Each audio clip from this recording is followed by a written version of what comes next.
जीवन बगिया ऐसी उलझी, फूलोगे कम, कांटे ज्यादा, सिमटा जीवन, डूबी सांसें।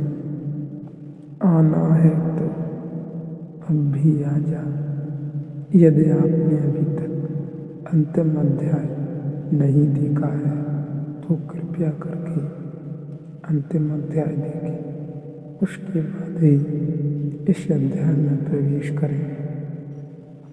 कोई आकर तुमसे कह गया कि आप बड़े साधु पुरुष हैं, उसका कुछ कारण है, खुशामद कर गया।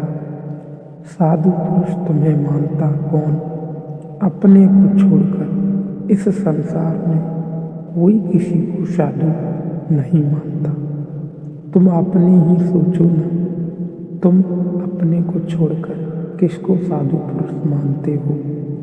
कभी कभी कहना पड़ता है, जरूरतें हैं, जिंदगी है, अड़चने हैं, झूठे को सच्चा कहना पड़ता है, दुर्जन को सज्जन कहना पड़ता है, कुरूप को सुंदर की तरह प्रशंसा करनी पड़ती है, स्तुति करनी पड़ती है, खुशामद करनी पड़ती है। खुशामद इसीलिए तो इतनी बहुमूल्य है। खुशामद के चक्कर में लोग क्यों आ जाते हैं?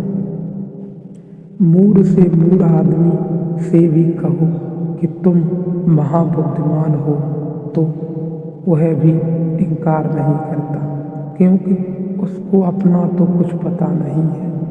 तुम जो कहते हो वही सुनना है, वही सुनता है। तुम जो कहते हो वही हो जाता है।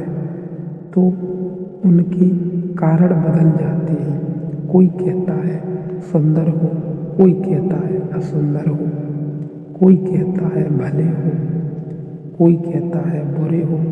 यह सब इकट्ठा होता चला जाता है और तुम इन विपरीत मतों के आधार पर तुम अपनी आत्मा का निर्माण कर लेते हो।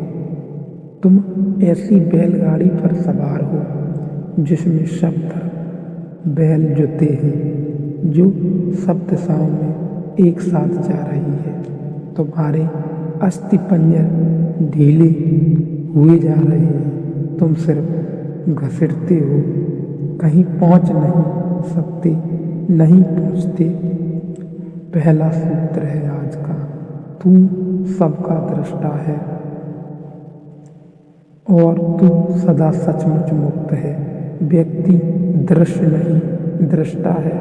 दुनिया में 3 तरह के व्यक्ति हैं, वे जो दृश्य बन गए हैं, ये सबसे ज़्यादा अंधेरे में है। दूसरे वे जो दर्शक बन गए थे, वे पहले से थोड़े ठीक हैं, लेकिन कुछ बहुत ज़्यादा अंतर नहीं है। तीसरे वे जो दृष्टा बन गए। तीनों को अलग अलग समझ लेना जरूरी है। जब तुम दृश्य बन जाते हो तो तुम वस्तु हो गए, तुमने आत्मा खो दी। इसलिए राजनेता में आत्मा को पाना मुश्किल है, अभिनेता में आत्मा को पाना मुश्किल है। वह दृश्य बन गया, वह दृश्य बनने के लिए ही जीता है।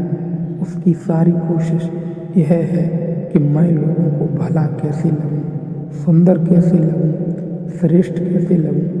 श्रेष्ठ होने की चेष्टा नहीं है, श्रेष्ठ लगने की चेष्टा है। कैसे श्रेष्ठ दिखाई पड़ूं।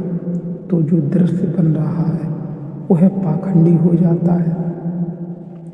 वह ऊपर से मुखौटे ओढ़ लेता है, ऊपर से सब आयोजन कर लेता है, भीतर सड़ता जाता है। फिर दूसरे वे लोग हैं जो दर्शक बन गए हैं, उनकी बड़ी भीड़ है। स्वभावतः पहले तरह के लोगों के लिए दूसरे तरह के लोगों की ज़रूरत है, नहीं तो दृश्य बनेंगे लोग कैसे?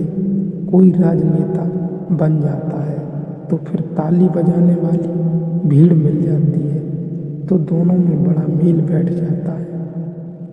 नेता हो तो अनुयायी भी चाहिए, कोई नाच रहा हो तो दर्शक भी चाहिए, कोई गीत गा रहा हो तो सुनने वाला भी चाहिए। तो कोई दृश्य बनने में लगा है, कुछ दर्शक बनकर रह गए। दर्शकों की बड़ी भीड़ है। पश्चिम के मनोवैज्ञानिक बड़े चिंतित हैं, क्योंकि लोग बिल्कुल ही दर्शक होकर रह गए। फिल्म दिखाते हैं, रेडियो खोल लेते हैं, टेलीविज़न के सामने बैठ जाते हैं घंटों। अमेरिका में करीब करीब औसत आदमी 6 घंटे टेलीविज़न देख रहा है। फुटबॉल का मैच हो तो देख आते हैं, कुश्ती हो रही हो तो देख आते हैं, क्रिकेट हो तो देख आते हैं, ओलंपिक हो तो देख आते हैं। बस सिर्फ देखने वाले रह गए हैं, खड़े हैं दर्शक की तरह राह किनारे। राहगीर जीवन का जुलूस निकल रहा है, तुम देख रहे हो। कुछ है जो जीवन के जुलूस में सम्मिलित हो गए हैं। वह जरा कठिन धंधा है, वहाँ बड़ी प्रतियोगिताएं हैं। जुलूस में सम्मिलित होना जरा मुश्किल है, बड़े संघर्ष और बड़े आक्रमण की ज़रूरत है, लेकिन जुलूस को देखने वालों की भी ज़रूरत है। वे किनारे खड़े होकर देख रहे हैं। अगर खो न हो तो जुलूस भी विदा हो जाए, अगर देखने वाले न हो तो जुलूस भी विदा हो जाए। तुम थोड़ा सोचो, अगर अनुयायी न चले पीछे तो नेताओं का क्या हो। अकेले झंडा ऊंचा रहे हमारा, बड़े बुद्धू मालूम पड़े, बड़े पागल मालूम पड़े। राह किनारे लोग चाहिए, भीड़ चाहिए, तो पागलपन भी ठीक मालूम पड़ता है। तुम थोड़ा सोचो, कोई देखने ना आए और क्रिकेट का मैच होता रहे, मैच के प्राण निकल जाए। मैच में थोड़ी ही देखने जो लाखों लोग इकट्ठे होते हैं, उनमें है। और आदमी अद्भुत है। आदमी तो घुड़दौड़ देखने जाता है, घोड़ों की दौड़ देखने जाता है। यह पूरा कोरेगांव पार्क घुड़दौड़ देखने वालों की बस्ती है। यह बड़ी हैरानी की बात है। आदमी को दौड़ाओ, कोई घोड़ा देखने नहीं आता। घोड़े दौड़ते हैं, आदमी देखने जाते हैं। यह घोड़ों से गई बीती स्थिति हो गई। देखते ही देखते जिंदगी बीत जाती है, दर्शक की तरह, भिखारियों की तरह।